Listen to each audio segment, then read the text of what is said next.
Hello, I'm Michael Hainsworth. The shock of a second Trump administration continues to reverberate around the world. Come January 20th, 2025, our biggest trading partner will become more insular, protectionist, and volatile. How do we, as polite Canadians, keep our economy strong, our inflation low, and stay off Donald Trump's radar? For insight, I turn to two veteran Canadian politicians from opposite sides of the aisle. John Manley is a former Deputy Prime Minister, former Finance Minister, and member of the Liberal Party of Canada. John Baird is a former Minister of Foreign Affairs, President of the Treasury Board, and a member of the Conservative Party of Canada. They join us now. Thank you for joining us. Great to be with you. All right. I suppose first question is, when it was obvious that Donald Trump had won, what was the first thing that went through your head? Let's do age before beauty. Mr. Manley.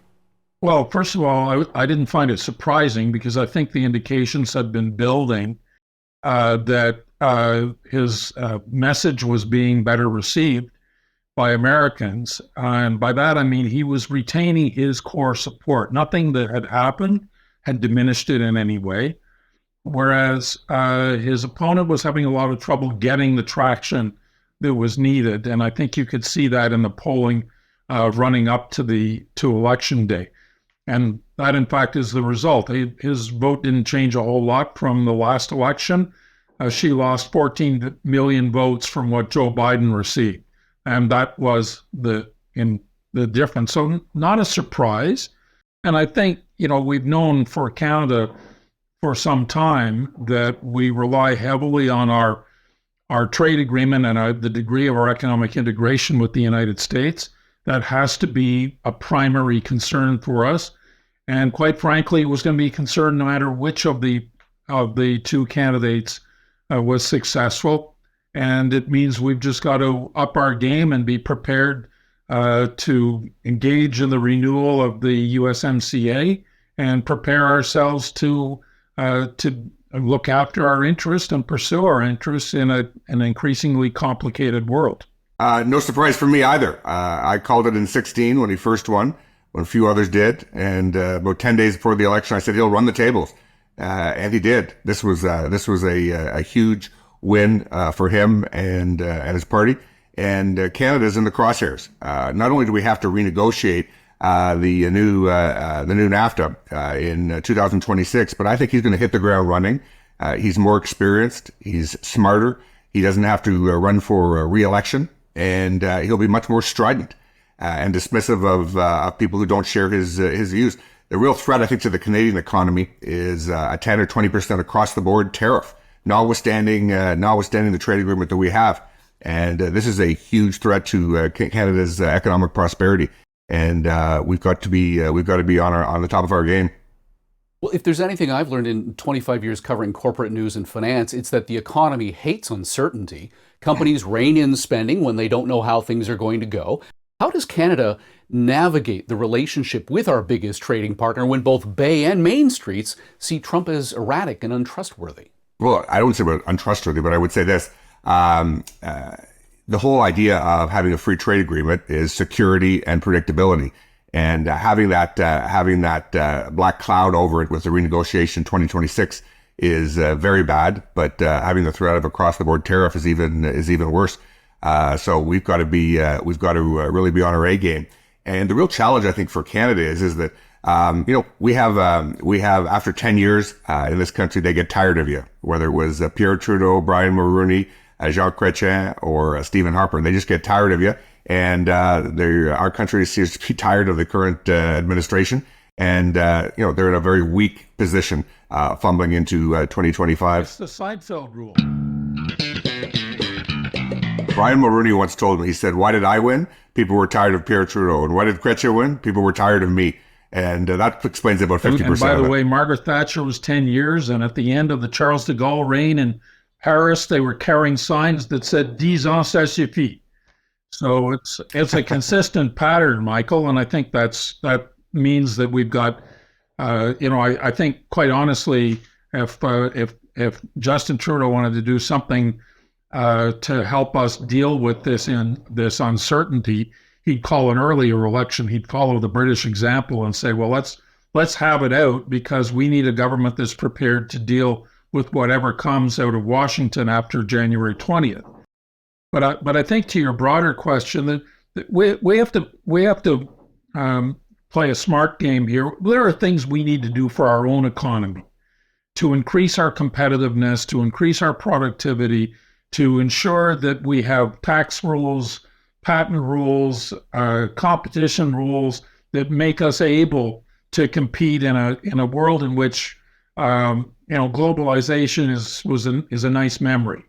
And on the other hand, we've got to think carefully about how we deal with both the USMCA renegotiation, but also with the threat, as John says, of these tariffs being imposed. We have a sophisticated approach to having to impose tariffs on other countries, including the United States. That game plan is in the drawer at international trade and finance, and it hurts everybody, especially consumers, but we cannot allow another trading partner to impose unreasonable and unfair tariffs on us without responding. So that'll be part of it, and it'll hurt Kentucky bourbon and Oregon wine and you name it. They'll find ways to apply it in areas that are particularly sensitive, and that will be expensive for Canadian consumers. We better stay away from putting tariffs on California wine. Yeah, we may not because it's not a Trump district. We'll be looking particularly at the red states so that his core supporters, like in Kentucky, are going to come to him and say, well, this isn't good. I mean, how can this isn't helping us? That's our biggest overseas market in Canada. Well, let's expand upon that because Canada has been advised to expand its charm offensive beyond the Beltway into the governor's mansions of the neighboring states and the union offices of the companies that import our goods. Is having Americans advocate on behalf of Canada a better strategy than knocking on doors on Pennsylvania Avenue? I don't think it's an either or. I do both. Whether it's those 30-odd states where we're their number one trading partner, whether it's in Congress, and whether it's, frankly, with the American business community. A trade war, a global trade war, is not just a risk for a recession. It's a recipe for a depression. And we could see the Canadian economy contract by as much as 5% if we had across the board 10 or 20% tariff. And it's going to hurt Americans as well. It's going to hurt we're their largest market as well. And so we really need to take a multifaceted approach, not just at the White House, but others in the administration, Congress, and around the country. I think that's exactly right. We have to do both. I think having our messages amplified by Americans is really valuable, though, and it's important that we make those, provincial government to state government, business to business, outreaches to union leaders, part of our game plan. Well, at the same time as we knock on the doors on Pennsylvania Avenue, I think they're both critically important. But I think the other thing that Canadians really need to take a breath about, Michael, is it's not going to be helpful for us to set our hair on fire at this point. We know from the past that Donald Trump, his approach to politics is to be very bombastic. He doesn't have a filter. He says outrageous things, in part because his supporters like it, and in part because it causes the people that his supporters don't like to overreact. So I think we need to take a little bit of a measured approach and actually understand what's on the table. We know there are some things that are very aggravating to him and to his team. We know it from Robert Lighthizer, who was his last USTR. We know it from all of us that have engaged with the Americans on trade issues, know that our supply management system is high on their list of targets. We need to give our heads a shake and figure out how we deal with that. After all, Wisconsin, Trump won it this time. He lost it the last time. He won it the time before that. It's a key swing state. They don't call Green Bay Packers fans cheeseheads for nothing. So we better get our minds around that. Our targeted approach on the digital content tax hits American companies. It's going to be high on their list. Our defense spending lagging well below the NATO target is going to be high on their list. We can do these things without them telling us to do them. We can start to figure out what our game plan is to put us in the best possible position. It feels like you're running down the list of the things I want to talk about here. So let's back up and start at the top, because Canada is codifying supply management for dairy into law, and we've been accused of shooting ourselves in the foot when it comes to negotiating with the Americans. Are we doing that? Is there a way to pull that back, Mr. Baird? I think we're just to build on what John said before I answer your question, is Donald Trump's a deal maker. He's very transactional. And John is right. It's not just a series of trade issues. He'll seek to relitigate every concession that the U.S. has made over the years, whether it's the original. But he's a zero-sum game type of negotiator. That doesn't strike me as a deal maker. That strikes me as someone who bullies their way into getting what they want. I think there's no doubt. I mean, the U.S. is the special relationship that Brian Mulroney had with President Reagan and the first President Bush doesn't exist. I mean, Mr. Chrétien and Mr. President Clinton had a very solid relationship. We don't have that anymore, so it's going to have to be tough negotiations. But there's no doubt that they're 10 times bigger than us. Trump is very strong. It's not a question of whether we're going to win. It's just how can we mitigate our losses. When the current government renegotiated NAFTA, we didn't get any new wins. We just lost things. And I think that's likely the future ahead. But you can put in non-trade issues into the equation. I think if the Prime Minister and the next Prime Minister committed to getting to the 2% of defense spending, I think that can be part of the equation. But you got to say, listen, you got to help us grow our economy so we can make those investments in defense. So this is going to be a challenge, but I hope we're up for it. I'll take the supply management question, Michael. I went to the Senate Committee on Bill CT 282, and I wouldn't say it's shooting yourselves in the foot.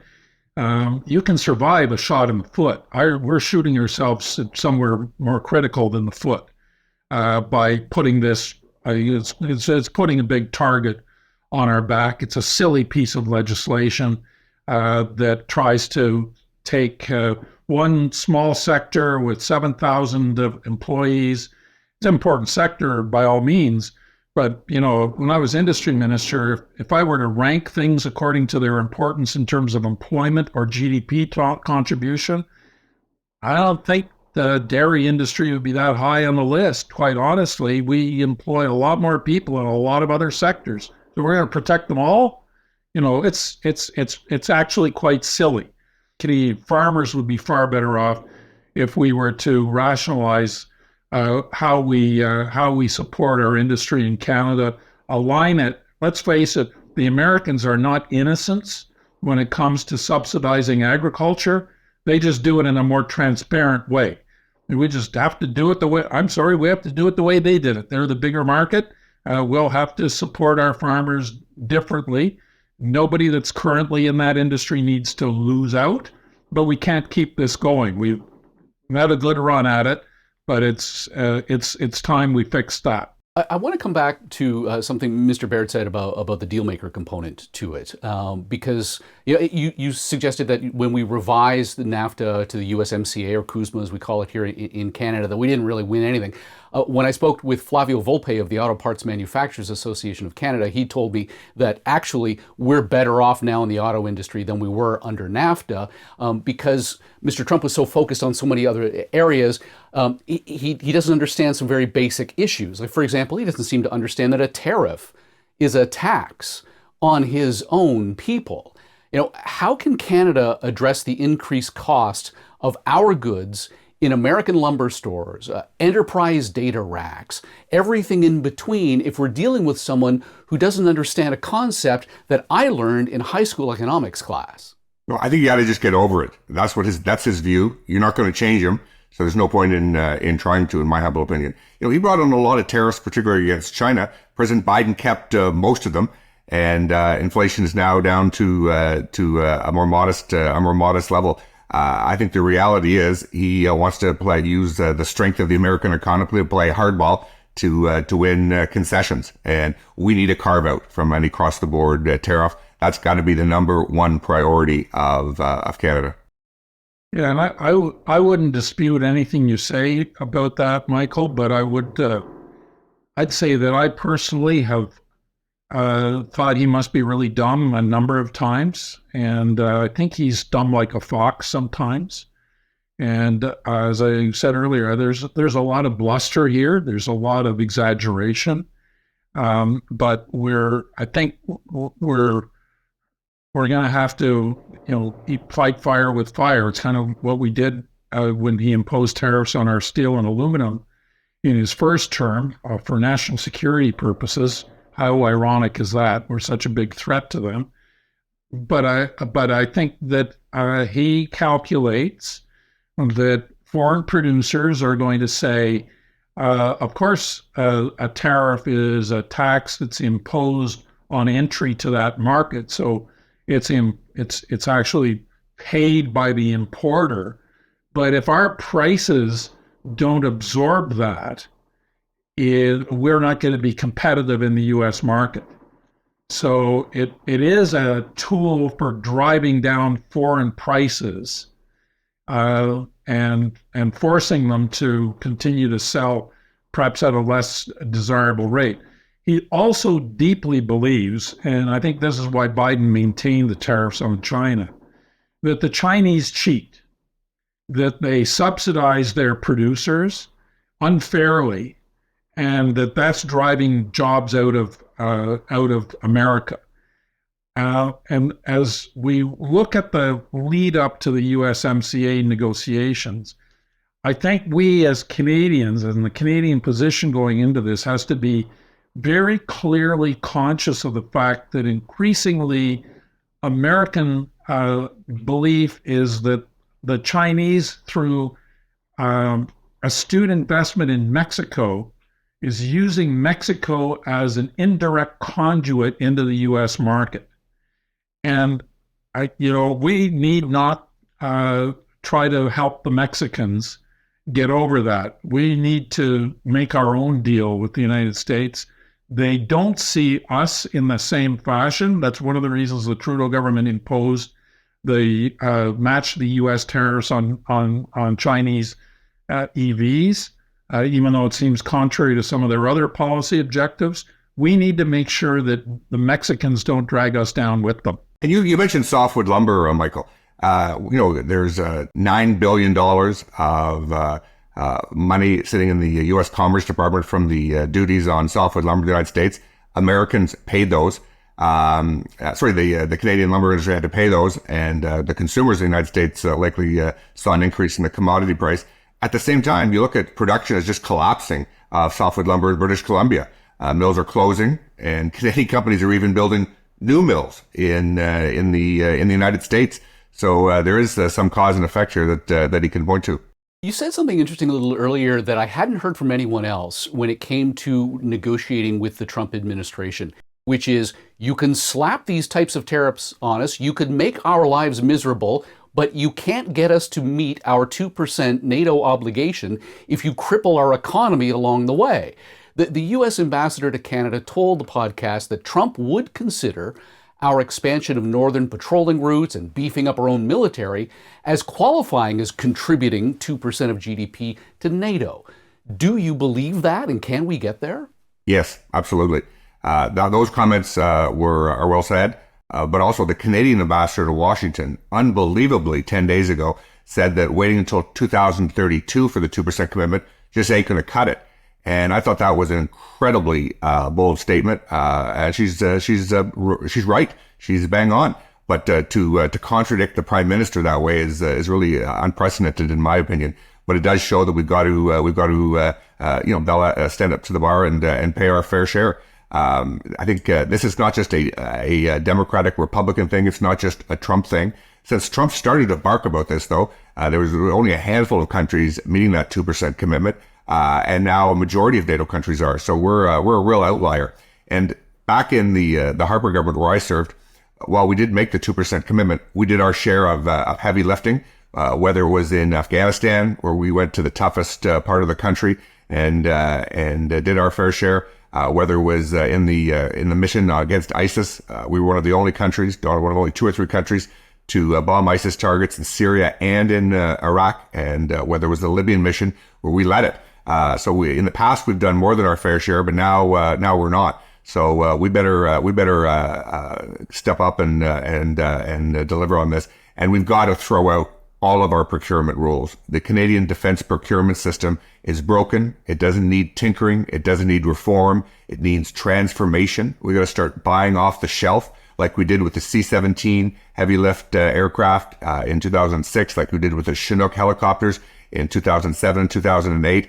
We can't continue to try to make the Department of National Defense a regional economic development agency. It just doesn't work. No, I totally agree. Okay, so then let's expand upon other aspects of the Trump administration, what it said versus what it will do. And it's funny because I'm talking to 2 former politicians who, in retrospect, now feel like you gentlemen were working in the golden age of politics before the mudslinging, before social media led everyone to make 1,000 promises just to get a hit, a like, a retweet. What are the odds that free and fair presidential elections will now be of the past, with Trump Republicans taking measures to ensure removing the party from power becomes virtually impossible, similar to what Viktor Orban has done in Hungary? That's absolutely ridiculous. The American institutions are incredibly strong. There is little chance of that. I look at the brouhaha that was made in Georgia with the Democrats calling it Jim Crow 2.0, whereas the voter participation in Georgia actually went up significantly. They have elected a black senator, a Jewish senator from Georgia. So this notion that it's the end of democracy, that didn't work for the Democrats in the election campaign, and I think fear-mongering about that is only going to raise the temperature. The U.S. judicial system, the U.S. armed forces, the separation of powers with Congress. I think there's little concern about that. This was despite being a massive win in the Electoral College, this was still a pretty close contest. And I think you're going to you got to look at the American institutions that'll stand up. Yeah, I'm maybe not quite as sanguine about it, because I do feel that there are people in the Trump world that think winning is more important than whether it was fair, and they may look to disrupt some of this. I think though there are overall the institutional framework is strong. I mean, Canadians have trouble understanding the U.S. system because in Canada, our federal elections are run by the federal government. Elections Canada is a national agency. Rules are the same across the board. All of the redistricting, as they call it in the United States, redistribution in Canada is done on a very neutral basis. In the U.S., that's all run by the states. Even though it's a federal election, it's run by the states. And the rules are different. But in this election, as in the last 2, there's really only 5 or 6 states that have mattered. And if you just look at I don't know what the totals are now, or they're all in, but the difference in Michigan, Wisconsin, and Pennsylvania was only about 240,000 votes out of 170 million or so that were cast. It's very close. And six of the 7 swing states have Democratic governors, so there's another huge check on power. And in some cases, elected down ballot, not just the governor, but senators as well, in states that voted for Trump. So it's a pretty vigorous. I think it's unfortunate that politics in many of our countries has become as tribal as it has. I think you're right. We're Neanderthals here. John and I actually like each other, and come from a period when in the House of Commons you look across the aisle and you didn't think those were your enemies. You thought they were your political adversaries, but you thought we were all there in order to try to serve the best interests of Canadians. I feel that has fundamentally changed in the United States, and I fear that we're following down that path. But I don't think that undermines the ability of our citizens to make up their minds and cast their votes, and they'll get it wrong sometimes. I don't believe in that old idea that the voter is always right. I think they sometimes get it wrong, and we've seen that historically. But I think that the institutions are strong enough to ensure that they get their will. Well, there's also that line that goes, the people get the politicians they deserve. Let's talk about that. Canadian politicians are taking entire chapters, let alone pages, entire chapters from the Trump playbook. At the Regent debate, Mr. Manley, you suggested that Mr. Trump's divisive brand of politics is already spreading in Canada, and what happens down there eventually happens here. Mr. Baird, do you agree that MAGA-style politics is taking hold in Canada? And not to the same extent. Obviously, I agree with John that it is getting much tougher, much rougher in Canadian politics. But let's be honest, it's on all sides. It's not no one party is immune from criticism. But I think we come back to Trump. I think the one thing we don't want to do is we don't want to use bombastic rhetoric like that happened during the campaign against the new president and his administration. We've got to work effectively with them. And I can remember when Prime Minister Trudeau was at the White House in the East Room doing a press conference with him. The Canadian media were just edging him on to bash Trump and to say nasty and naughty things about him, and he didn't. And I hope the government leading up to the next election avoids jumping on some of the hysterical rhetoric that we talk about in the media. I think the mainstream media in the United States really helped Trump because they threw everything at him, and eventually nothing would stick. I mean, by the end of the campaign, they were calling him Hitler, a Nazi, a fascist, and I think the American people just became immune from those charges. Yeah, and I caution you, Michael. I'm an old high school debater for Bell High School. I can show you the clippings.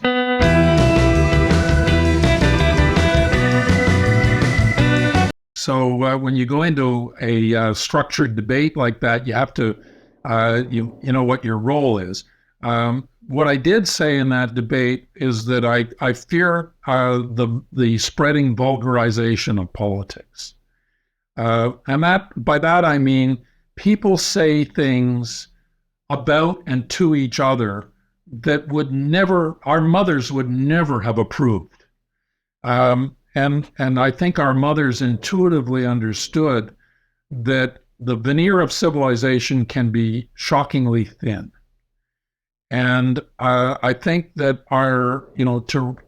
to be using some of the inflammatory language, the vulgar language, the crude language that Donald Trump consistently uses has become a model for others to use it also.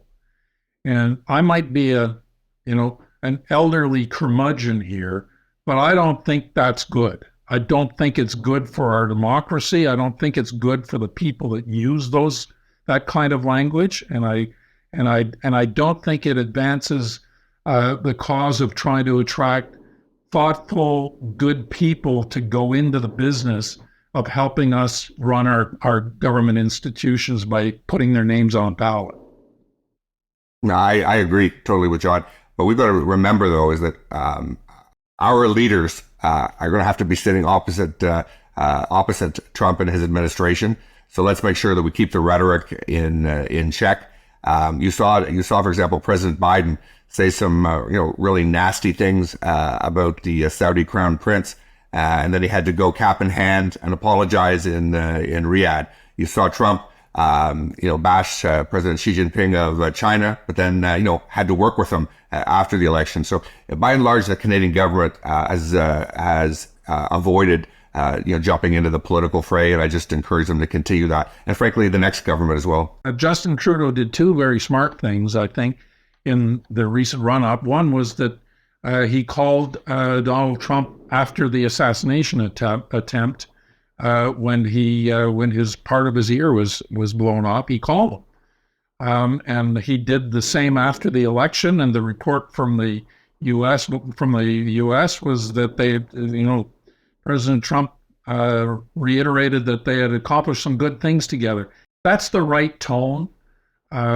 And that's the way we need to treat the United States. It's not about the person.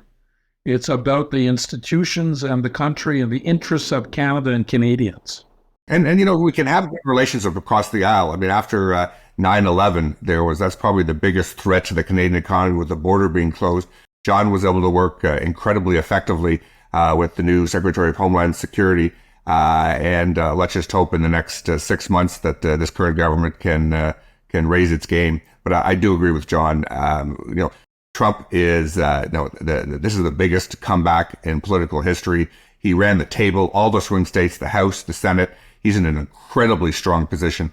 And our Prime Minister and our governor are in an incredibly weak position. They're just running out of gas, running out of steam, and running out of time. And the sooner an election campaign can happen, the stronger the Prime Minister will be.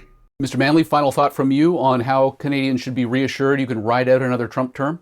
Well, I think there are some realities. One is that we are important. We're a very important purchaser of U.S. goods, biggest trading partner. But we also need to be a partner in other ways. We need to be a partner in international relations. We need to be a collaborator on how we deal with the changing dynamic in the world, the new threats that are there, the realignment of political and military interests. We are in the U.S. camp. End of sentence. That's a product of geography, history, and the countless human connections that we have across our border. I mean, we couldn't even get airplanes to fly out of Pearson Airport if our aircraft fuel wasn't going across the state of Michigan. So we are highly integrated. We have to make this work, and quite honestly, it's in the U.S. interests as well for it to work. I think at the end of the day, we'll find a way. And John will know this. I mean, it's not just the bilateral issues between Canada and the United States. When I would sit down with Secretary Clinton, it would often be the multilateral issues. How do we confront Iran? How do we respond to the challenge of China on economic issues? How do we respond to Russia and Ukraine?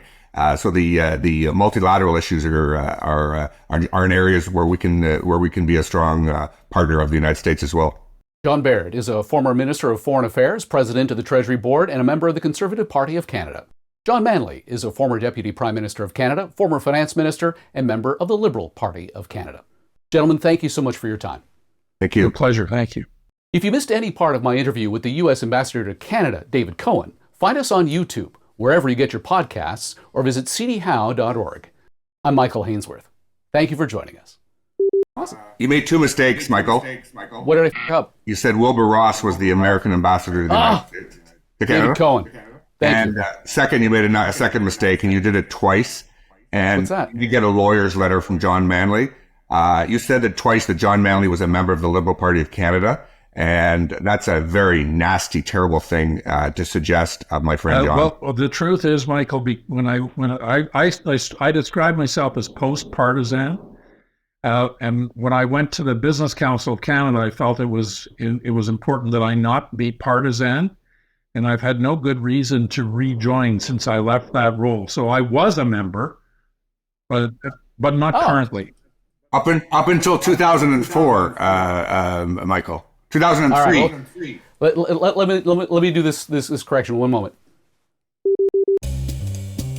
You've been listening to the C.D. Howe Institute podcast with Michael Hainsworth. Subscribe on iTunes, Google Play, and Spotify. The C.D. Howe Institute is an independent, not-for-profit research institute whose mission is to raise living standards by fostering economically sound public policies. The Institute is widely considered to be Canada's most influential think tank and a trusted source of essential policy intelligence, distinguished by nonpartisan, evidence-based research and subject to definitive expert review. Visit cdhow.org and follow us on Twitter and LinkedIn.